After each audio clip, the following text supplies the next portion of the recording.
Indian National Congress Venganoor ward committee ഈ മഹാത്മാഗാന്ധി കുടുംബസംഗമത്തിൽ എനിക്ക് നിങ്ങളോട് ചുരുക്കം ചില വാക്കുകൾ ഇന്ത്യൻ നാഷണൽ കോൺഗ്രസിനെ പറ്റി സംസാരിക്കുവാൻ അവസരം നൽകിയ വെങ്ങാനൂർ വാർഡ് കമ്മിറ്റി ഭാരവാഹികളോടും അതോടൊപ്പം എന്റെ ഈ ശബ്ദപരിധികളിലായിരിക്കുന്ന ഓരോരുത്തരോടുമുള്ള എന്റെ നന്ദിയും സ്നേഹവും അറിയിക്കുന്നു. ഇന്ത്യൻ നാഷണൽ കോൺഗ്രസ് INC ഇന്ത്യയിലെ രാഷ്ട്രീയ പാർട്ടികൾ പ്രമുഖമായ ഒരു പാർട്ടിയാണ് ഇന്ത്യൻ നാഷണൽ കോൺഗ്രസ്. പഴയതും വലിയതുമായ ഒരു ശ്രദ്ധേയമായ രാഷ്ട്രീയ ശക്തിയാണ് ഇന്ത്യൻ നാഷണൽ കോൺഗ്രസ്. 1885 ഡിസംബർ 28-ന് ബ്രിട്ടീഷ് ഉദ്യോഗസ്ഥനായ A.O. ഹ്യൂമും ഇന്ത്യയിലെ മധ്യവയോധികനായ ദാദാഭായ് നവറോജിയും ചേർന്നാണ് ഇന്ത്യൻ നാഷണൽ കോൺഗ്രസ് രൂപീകരിക്കുന്നത്.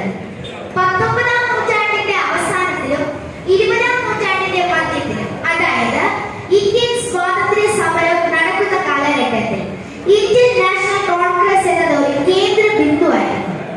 1947 ഇന്ത്യക്ക് സ്വാതന്ത്ര്യം ലഭിച്ചതിനു ശേഷം ഇന്ത്യൻ നാഷണൽ കോൺഗ്രസ് ഒരു അനിശ്ചിത രാഷ്ട്രീയ ശക്തിയായി മാറി.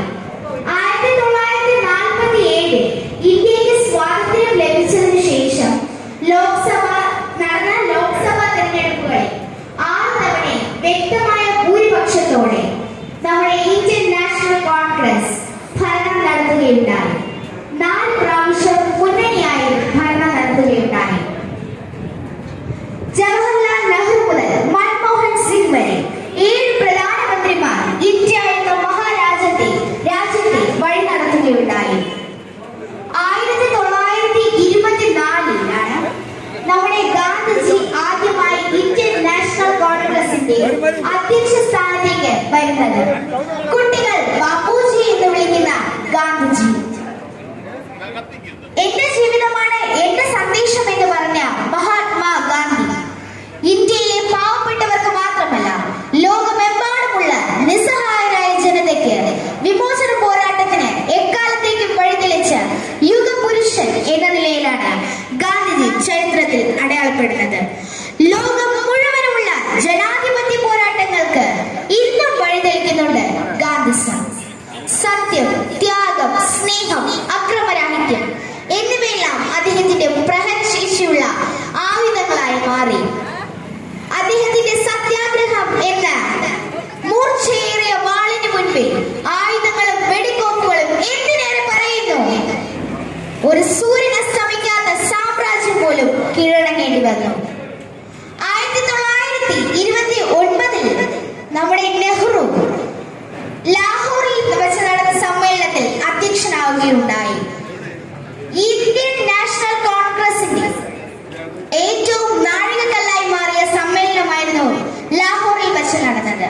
പൂർണ്ണ സ്വരാജ് പ്രഖ്യാപനം അതായിരുന്നു ലാഹോർ സമ്മേളനത്തിലെ പ്രത്യേക നയം.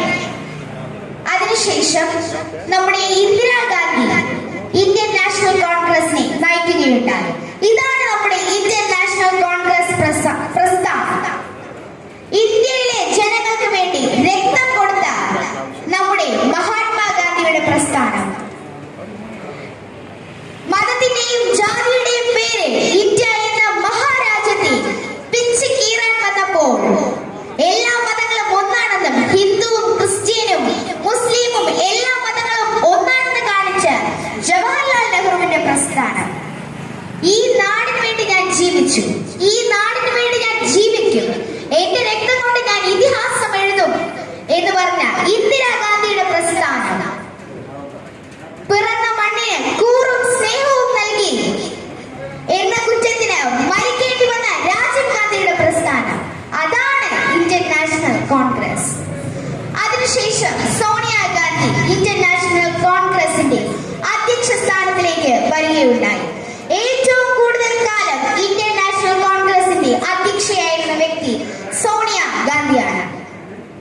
ഇപ്പോഴത്തെ പ്രസിഡന്റ് എന്ന് പറയുന്നത് രാജ്യസഭ പ്രതിപക്ഷ നേതാവായിരിക്കുന്ന മല്ലികാർജുൻ ഖർഗെയാണ്. നമ്മുടെ ബ്രിട്ടീഷുകാരുടെ തോക്കിന് മുമ്പിൽ